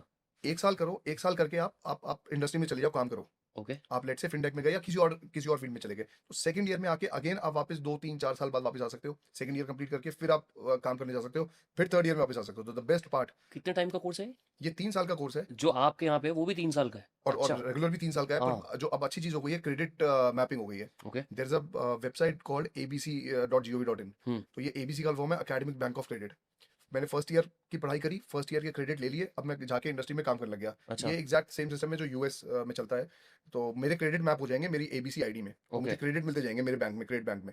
अब मैं सेकंड ईयर आके, ऑफ कोर्स फिनटेक के अलावा मैं कोई और फील्ड में जाना चाहता हूँ, मैं कहीं और इंटर्नशिप करी थी, मुझे पसंद आ गया, तो मैं सेकंड ईयर स्विच कर सकता हूँ किसी और कोर्स के अंदर। अगेन हम्म। मेरे सेकंड ईयर के क्रेडिट मुझे मिल जाएंगे, फिर मैं जाके काम कर सकता हूँ। तो 3 साल पूरे करने पे मुझे क्रेडिट मिल जाएंगे, मैं ग्रेजुएट हो जाऊंगा फिर। अच्छा, बट भली वो सेम में ना हो? सेम में ना हो, मैं सेकंड ईयर में आके चेंज कर सकता हूँ अपनी अच्छा। स्पेशलाइजेशन। बट कंसिस्टेंसी तो नहीं रही ना उसकी एक ही फील्ड की, तो क्रेडिट का आपस में इंटरलिंकिंग क्या है फिर, लॉजिक क्या है? बस क्रेडिट है? नहीं, क्रेडिट को ना इस तरह दिया गया है कि अगर आप फिनटेक में ही कंप्लीट करते हो तो, हम्म। और फिनटेक से अगर चेंज करते हो, तो आपके जो पुराने क्रेडिट है उसको 50% कर दिया हाँ, जाएगा। वही। तो पूरे तो नहीं हाँ, मिलने का पूरे नहीं, सेंस तो नहीं आपको बनता ना। एग्जाम्स कुछ ज़्यादा देने पड़ेंगे सेकंड ईयर में। Correct, correct. तो it's a very well defined organised government की रूलिंग है जिसमें क्रेडिट्स को मैप किया गया है। और इन क्रेडिट को मान लो मैंने अचीव कर लिया पूरा, हम्म, व्हाट डू आई गेट? बस मुझे डिग्री मिल गई। आप यस आप ग्रेजुएट कहलाओगे। हाँ, बस और कोई क्रेडिट से और कुछ नहीं हो रहा और कुछ मुझे। नहीं जैसे होगा। कई बार होता है कि इस क्रेडिट को यूज करके आप कहीं अच्छी इंटर्नशिप्स में अप्लाई कर सकते हो, आइडियली होना चाहिए ऐसा। क्रेडिट सबके लिए इक्वल है, हम्म। क्रेडिट सबके लिए इक्वल है। और बात रही इंटर्नशिप की, तो इट डिपेंड्स कि आप किस सिटी में हो, आप किस लोकेशन पे हो। और यस हमारी वेबसाइट पे वी वी आप वी भी प्रोवाइड करते हो हम लोग इंटर्नशिप्स? हमारे वेबसाइट पे देयर इज अ पोर्टल जहाँ पे आप अपनी लोकेशन डाल दो, अपना जॉब रोल डाल दो, और द कंपनीज जिन्होंने वहाँ पे लिस्टिंग करी है अपनी इंटर्नशिप की, तो वो आपको सीधा मिल जाएंगी। क्योंकि internship plays a big role in online. Hmm. क्योंकि कोई कारण है तभी ये ऑनलाइन कर रहा है, क्योंकि इसको फाइनेंशियली प्रॉब्लम है, ये जो भी कारण है, तो internships, majority of the students internships पे जाते हैं हम्म। ऑनलाइन के साथ में। जो लोग ड्रॉप आउट करते हैं, आपने कुछ पैटर्न ऑब्जर्व किया कि इस सिटी या इस स्टेट के लोग ज्यादा ड्रॉप आउट करते हैं? ऐसा कुछ ऑब्जर्व किया हो, नोटिस किया हो कभी? हाईएस्ट स्टेट है जो ड्रॉप आउट करता है वो है बिहार, झारखंड, देन वेस्ट बंगाल। और ऐसा यहाँ क्यों होता है? Only purely because of financial reasons? Financial reasons. हाँ। अगर मैं फाइनेंशियल रीजन हटा दूँ, सेकंड थर्ड रीजन जो है मिसमैच इन दी कनेक्ट, कि मेरे को ये वाला कोर्स चाहिए था बट ये नहीं हुआ, वो ज्यादातर कहाँ होता है, कौन से स्टेट में? वो टीयर वन में होता है। हम्म। वो टीयर वन में होता है कि जहाँ पे नॉलेज मतलब प्रॉपर रिसर्च नहीं किया, हाँ। बस किसी ने बोला कि ऐसे कर लो तो ये कर लिया, अच्छा। तो ये इसलिए ड्रॉप आउट होता है। टियर वन स्टेट्स या tier one tier cities? One cities, tier one हाँ। Cities. Give me an example of such city. Bangalore है, पुणे है, हाँ। कलकत्ता है, इन सब सिटीज में। इन सब सिटीज में मोस्टली लोग जो ड्रॉप आउट करते हैं वो करते हैं बिकॉज उनको वो कोर्स नहीं कोर्स चाहिए था। सिलेक्शन सही नहीं होती है उनकी, हम्म। कोर्स सिलेक्शन सही नहीं हो पाती है। क्या है ना, टीयर टू का स्टूडेंट फिर भी काउंसलिंग लेना चाहता है। हाँ। टीयर वन का स्टूडेंट डजंट वांट एनीवन उनको कोई कुछ बताए, तो hmm. They want to decide themselves. पर ठीक है, एक साल दो साल बाद वो जान पाते हैं, डिसाइड कर पाते हैं कि मैं गलत फील्ड में आ गया। पर एक बेस्ट बेस्ट पार्ट बताता हूँ मैं आपको, एक आजकल अच्छी बात क्या हो रही है। अ, अभी 2 साल पहले UGC came with the notification जहाँ पे उन्होंने डुअल डिग्री सिस्टम ऑन कर दिया। ओके। कि अगर आप टीयर टू में, टीयर थ्री में, टीयर वन किसी भी स्टेट में किसी भी लोकेशन पे हो, एक डिग्री आप रेगुलर कर रहे हो, तो साइड बाय साइड आप एक ऑनलाइन डिग्री कर सकते हो। अच्छा।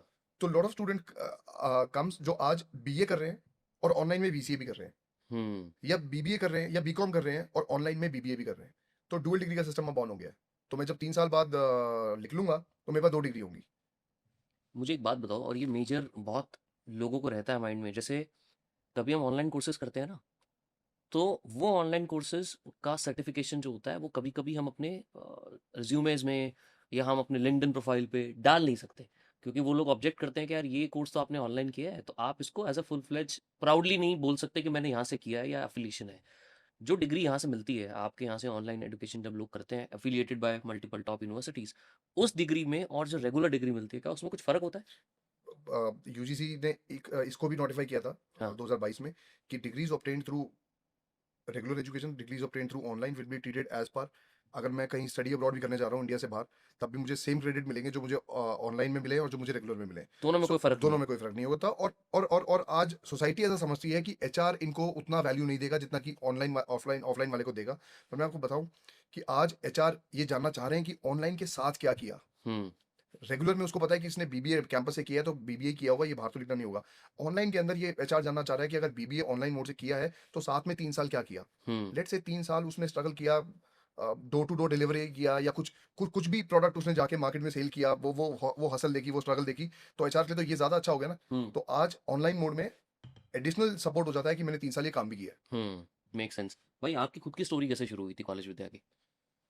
सो मैं एक एक्स यूनिवर्सिटी में काम करता था, और मैं टीयर टू टीयर थ्री में सिटीज़ में जाके स्टूडेंट्स को काउंसिल किया करता था। एक्स यूनिवर्सिटी, हाँ, हाँ एक्स हाँ यूनिवर्सिटी में हाँ। नाम नहीं लूंगा।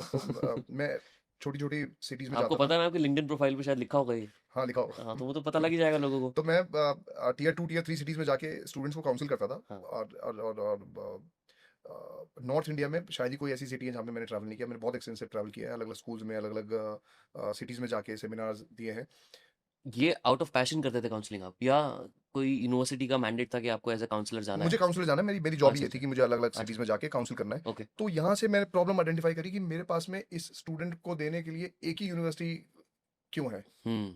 मैं इसको एक ही यूनिवर्सिटी के बारे में क्यों काउंसिल कर रहा हूँ, मैं इसको क्यों नहीं बता पा रहा कि वो भी है, वो भी है। हम्म। तो आउट ऑफ दिस मैंने सोचा कि एक डायरेक्टरी बनानी है। मेरे टाइम की एक डायरेक्टरी बड़ी मशहूर थी, येलो पेजेस, अगर आपको ध्यान हाँ हो, हाँ बिल्कुल बड़ी बिल्कुल। मोटी सी येलो पेजेस होते थे, कंपटीशन ऑफ जस्ट डायल। है ना? तो हाँ पहले वही थी। पहले वही थी तो हाँ। मुझे आया 2017 में ये आइडिया कि एक डायरेक्टरी बनानी है ऑनलाइन यूनिवर्सिटीज़ की, जिसमें यूनिवर्सिटीज़ हों और सिर्फ ऑनलाइन हो, क्योंकि मुझे प्रॉब्लम ये लगती थी कि टियर 2 टियर 3 में जब जाता था तो अफोर्डेबिलिटी का बड़ा प्रॉब्लम था।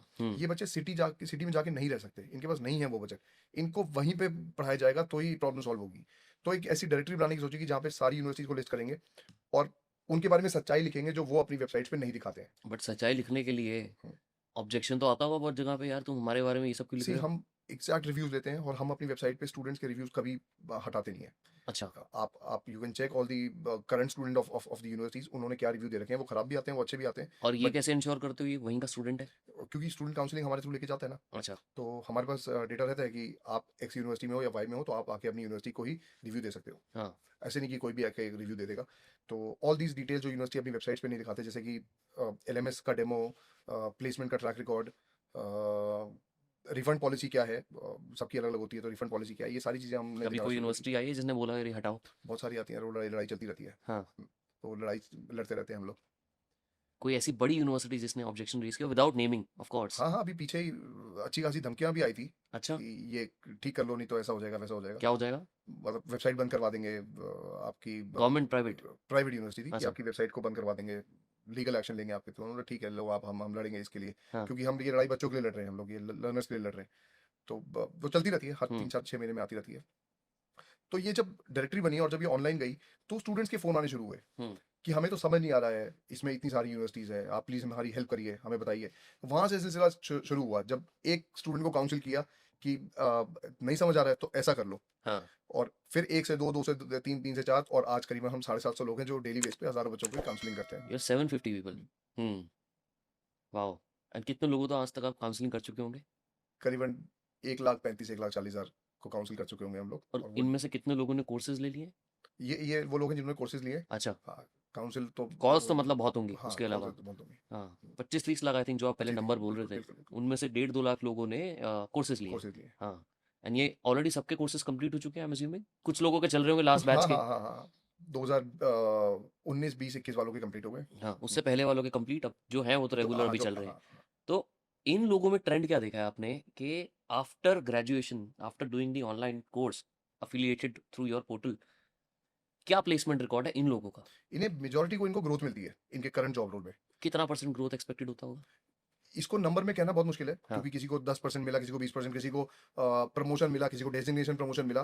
पर ऑब्जेक्टिव यही होता है कि मैं आज अपने करंट जॉब रोल में मैं कुछ कर रहा हूँ और मैं अपने आप को ऊपर प्रमोट करना चाहता हूँ, तो मुझे डेजिग्नेशन के लिए अगेन कुछ कुछ तो स्किल एक्वायर करनी पड़ेगी, कुछ तो ऊपर मुझे जाना पड़ेगा। तो ग्रोथ मिलती है इन टर्म्स ऑफ पैसा भी मिलती है, इन टर्म्स ऑफ रेपुटेशन भी मिलती है। तो दोनों तरीके से, और ऑब्जेक्टिव भी यही है हम्म।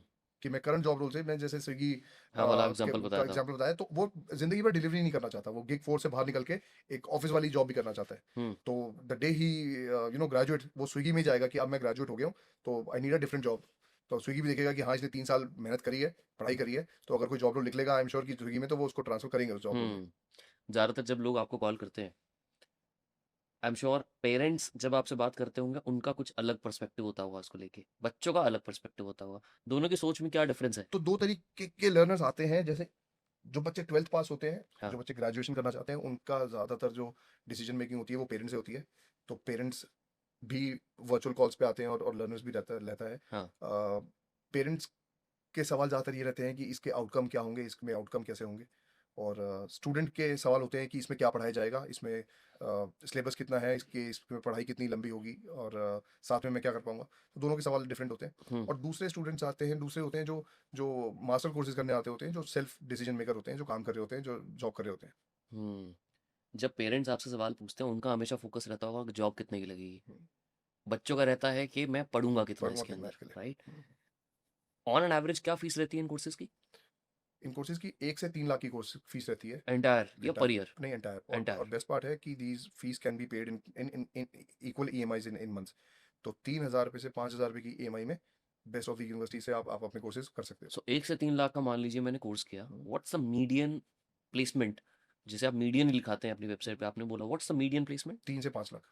per year. 3 से 5 lakh per year, So after spending 1 to 3 lakh, I would be able to get a job of 3 to 5 lakh 3 to 5 median. Median. It could be more, it could be more, it could be less also. less also. हाँ, तो ये median है, हाँ, तो correct. 1.5 lakh की भी लगेगी, 2 की भी लगेगी, 2.5 की भी लगेगी, तो अब मीडियन 3 से 5 हाँ, लगेगी। but still ROI is more than 100%. 1 से 3 लाख लगा के 3 से 5 तो मीडियन अगर लग रहा है हाँ, तो मेरा ROI तो आया ना, उतना तो रिकवरी हो गया मेरा। और फिर साथ में भी तो पैसा आ रहा है ना, हाँ, करेक्ट। 3 साल भी तो कुछ ना कुछ इंटर्नशिप करके पैसा आ ही रहा है। हाँ, ठीक है, वो आपको 2 से 3,000 4,000 आपका स्टाइपेंड आ रहा है, पर ठीक है, वो भी पैसा आपको मिल ही रहा है। बट मैं एक वैसे पूछ रहा हूँ हुँ। क्योंकि मैंने आपको एक AI वाली स्टोरी बताई थी। ये जो 750 लोग जो आपके काउंसलिंग टीम में बैठे हैं, जो कॉल्स करते हैं, यहाँ पे AI नहीं आ रहा? हम लोग एआई बिल्ड कर रहे हैं, हमने उसका नाम रखा है सारा, सीवी सारा हमने नाम रखा है। हाँ। तो हम इस एआई को टेस्टिंग कर रहे हैं कि फर्स्ट लेवल ऑफ काउंसलिंग क्यों ना ह्यूमन की जगह एक वॉइस एजेंट करे। एआई करे। हाँ। और हम इसको टेस्टिंग कर रहे हैं, और आज स्टूडेंट्स देखिए, ह्यूमन ना कैलकुलेटेड जवाब नहीं देता। हम्म। ह्यूमन पहले सवाल लेता है, उसको प्रोसेस करता है। एआई को हम, क्योंकि हमारे पास बहुत बड़ा डेटाबेस है कि बहुत सारे लर्नर्स ने क्या बात करी और क्या डिसीजन लिया, तो ये एआई आज उन लर्नर से बात कर रहा है, और उनको एआई बता रहा है कि आपके जैसा स्टूडेंट ये करना चाहता है, हम्म। ऐसा करता है, और इतना टाइम लगाता है डिसीजन लेने में। तो हम ये बिल्ड कर रहे हैं विच इज़ एक ह्यूमनाइज्ड बॉट, और चैट फीचर भी इंट्रोड्यूस कर रहे हैं कि स्टूडेंट आए और अपनी सारी प्रॉब्लम डाले, और एआई इसको प्रोसेस करके उसको जवाब दे। अगले 5-10 साल में आपको क्या लगता है इंडिया का एजुकेशन कहाँ जा रहा है, जाएगा, considering everything you know about the industry? मुझे लगता है कि जब हमने ये जॉब रोल स्पेसिफिक रोल्स की एजुकेशन आप सिस्टम में इंट्रोड्यूस करी है, तो students will be much confusion से क्लैरिटी तक आएंगे कि मैं आज जो पढ़ाई करने जा रहा हूँ वो जो उसी जॉब की करने के लिए जा रहा हूँ, और जॉब मार्केट और क्लियर होगा, और एक्सपेक्टेशंस मैच सेट राइट होंगी यार। तो मुझे लगता है कि एजुकेशन मार्केट रेगुलर का भी और ऑनलाइन का दोनों का और बढ़ेगा। पीपल हैव स्टार्टेड लोगों को अपनी जगह बनानी है, और जगह बनाने के लिए अब मेरा मेरा कहने का मतलब है जगह बनाने से कि अगर आज कोई बच्चा स्टूडेंट रेगुलर से पढ़ाई करता है या ऑनलाइन से करता है, इन दोनों को ये पता है कि यूनिवर्सिटी की रिस्पॉन्सिबिलिटी नहीं है, मेरी रिस्पॉन्सिबिलिटी भी है बाहर बन के अपनी जगह बनाने की। मैं जिस इंडस्ट्री में जाऊँ, मेरी जहाँ जॉब प्लेस हो, मुझे अपनी जगह बनानी पड़ेगी। एक्चुअली में रियलिटी यही है कि बाहर आप कहीं पे भी देखो, सिंगापुर भी आप कई बार गए हैं, आपको खुद को पता है, उन यूनिवर्सिटीज में प्लेसमेंट्स का फंडा कहीं पे भी नहीं होता। नहीं, there is no concept of placements. In fact आपको इंटर्नशिप भी खुद ही लेनी खुद पड़ती ही है। लेनी हाँ, पड़ती है। आपको खुद ढूंढना है कि मेरी स्किल के हिसाब से कौन सी कंपनीज हैं जिन पे मैं अप्लाई करूं, जहां पे मैं इंटरव्यू दूं, and you have to secure a job. Even Harvard, even Stanford, universities like these, यहाँ पे भी आपको खुद को ही मेहनत करके खुद के दम पे ही आपको जॉब लेनी पड़ती एक है। बेस्ट पार्ट बताऊँ यहाँ पे क्या हाँ। है, ये आपको डे वन से ही ना जॉब रोल में लगा देते हैं। हाँ। यूनिवर्सिटी की किसी क्लब मेंबरशिप में डाल देंगे आपको, ये अलुमनाई एसोसिएशन को मैनेज करने में डाल देंगे। तो डे वन से मैंने तो इनफैक्ट कई कंट्रीज में देखा कि स्कूल के बच्चे तक इंटर्नशिप कर रहे हैं 11वीं 12वीं की। हम्म। अब चाहे वो किसी इवेंट के गेट पे खड़े होके सिर्फ क्यूआर चेक कर रहे हैं, टिकट हाँ। चेक कर रहे हैं, हाँ, और वो 11 12 मतलब 16 17 साल के बच्चे चेक कर रहे हैं, तो रिस्पॉन्सिबिलिटी ना जल्दी देना स्टार्ट कर देते हैं। करेक्ट। वो कल्चर और एक माइंडसेट बन जाता है कि हमें खुद करना है, हम्म। राइट। यहाँ पे लेकिन क्या होता है कि प्लेसमेंट सेल होगा, वही हमारे लिए जॉब इंश्योर करेगा, और फिर वो मेहनत 4 साल नहीं करते, 3 साल नहीं करते, but at the end of the day उनको चाहिए अब 10 दिन में रिजल्ट ला के दे दो, अब मेरे को जॉब दिलाओ। वैसा होता नहीं है। So I think there is a problem in the education, and there is a problem in the mindset of students. ये बड़ी प्रॉब्लम है, हाँ। माइंडसेट की प्रॉब्लम, हाँ। कि मैंने एडमिशन ले लिया, अब इनकी रिस्पॉन्सिबिलिटी है मुझे हाँ, जॉब अब जिम्मेदारी इनकी है, अब आप इनकी। 5 लाख की जॉब दिला दो, हाँ, मेरा काम हो गया, मैंने फीस दे दी अब देखो आपको। ना स्कूल्स कैसे एडवर्टाइज करते हैं कि मेरे इन 10 बच्चों ने 99% लेके आई है, हाँ। नीचे का कोई देखना ही नहीं चाहता। तो ऐसा ऐसा क्यों यार, मतलब ऐसा क्यों अब आप अगेन पेरेंट्स की और नेक्स्ट स्टूडेंट्स की आप एक्सपेक्टेशंस को खराब कर रहे हो हाँ। कि स्कूल से पढ़ने जाऊंगा 99% आएंगे, मैं स्कूल में पढ़ता हूँ मेरे 99 आएंगे यार, यहाँ वहीं से एक्सपेक्टेशन गलत सेट कर दी ना आपने स्टूडेंट की। मैं एक थील फेलोशिप, आपने शायद सुना हो, पीटर थील एंड जो पेपाल के फाउंडर हैं, और भी अभी उनकी एक पैलंतीर करके एक बहुत बड़ी डिफेंस के अंदर एआई कंपनी है यूएस के अंदर। तो उनका एक थील फेलोशिप नाम से एक प्रोग्राम है जहाँ पे वो बच्चों को बोलते हैं यूनिवर्सिटीज़ में जो पढ़ रहे हैं कि तुम ड्रॉप आउट करो, तुम ड्रॉप आउट करोगे तो मैं तुम्हें $1 लाख दूंगा, और तुम्हारी एज होनी चाहिए 20 साल तक, I think something like that. तुम ड्रॉप आउट करोगे, तुम्हें मैं $1 लाख दूंगा, और उस $1 लाख से तुम अपना स्टार्टअप खोलो। तो रितेश अग्रवाल जो ओयो के फाउंडर हैं, he is a part of, he used to be a part of Thiel fellowship.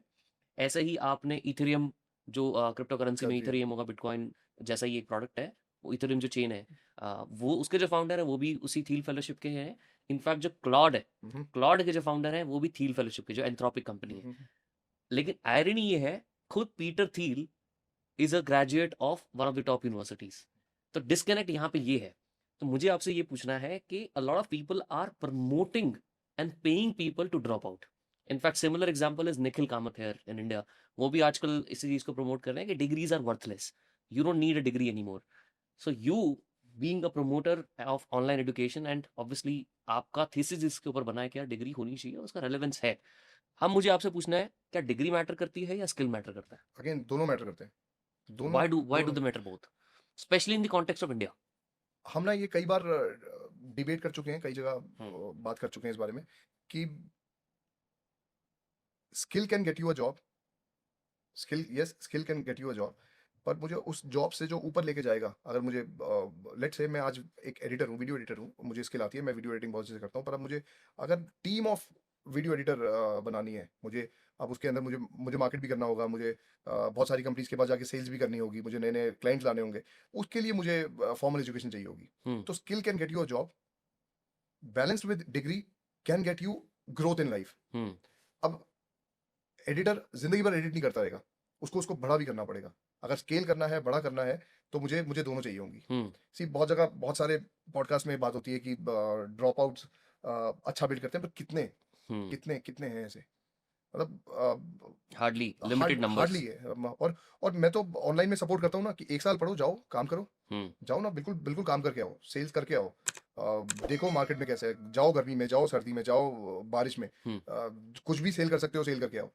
हम्म, यार इतना बड़ा बैंक है, पूरे इंडिया में इतने सारे बैंक है, इतना बड़ा सेल्स फोर्स है बैंक की, एट दी एज ऑफ 50 60 कितने ही लोग सिर्फ जो हेडक्वार्टर में बैठ पाते हैं, हम्म।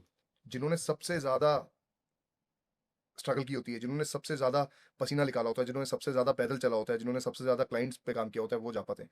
तो जितना मेहनत कर सकते हो इस एज के अंदर, कोई भी जॉब रोल मिले, मैं हमेशा बोलता हूँ कोई भी जॉब रोल मिले, जितनी मेहनत कर सकते हो करो। बहुत ही कम लोग हैं जो हेडक्वार्टर में बैठ पाएंगे at the age of 50 60। Make sense. भाई बिफोर वी एंड दिस, आपको पेरेंट्स या स्टूडेंट्स के लिए कुछ कहना है जो आपको लगता है सुपर इंपॉर्टेंट है, जो ध्यान में रखना चाहिए उनको हमेशा before they decide anything that they want to do in life? 12th के बाद में टॉप यूनिवर्सिटीज अगर नहीं मिलती है तो कोई घबराहट, कोई प्रॉब्लम की बात नहीं है। आज 12th के बाद में ऑनलाइन ऑनलाइन के बहुत सारी यूनिवर्सिटीज़ आज तैयार हैं।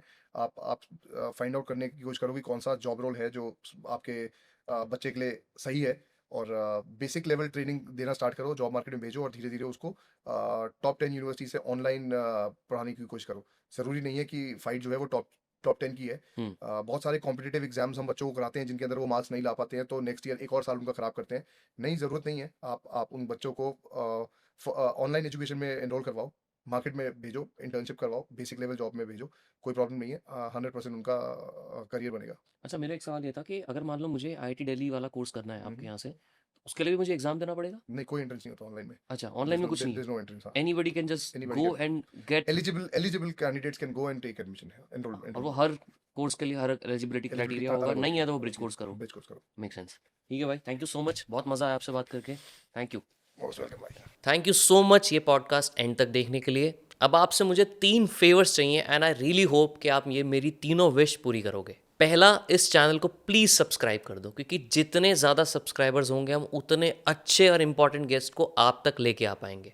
दूसरा, मुझे प्लीज़ कमेंट में ये बताओ कि आपको इस पूरे एपिसोड में सबसे अच्छा क्या लगा, एंड ऐसे कौन से गेस्ट हैं जो हम अपने पॉडकास्ट पे बुलाएं, उनका नाम प्लीज़ कमेंट में ज़रूर बताओ। एंड तीसरा फेवर, ये एपिसोड प्लीज़ एक इंसान के साथ तो आपको ज़रूर शेयर करना है, क्योंकि हो सकता है उनकी लाइफ में उनको कुछ नया सीखने को मिल जाए। आपसे मिलेंगे अब नेक्स्ट एपिसोड में, तब तक के लिए keep growing and I love you all.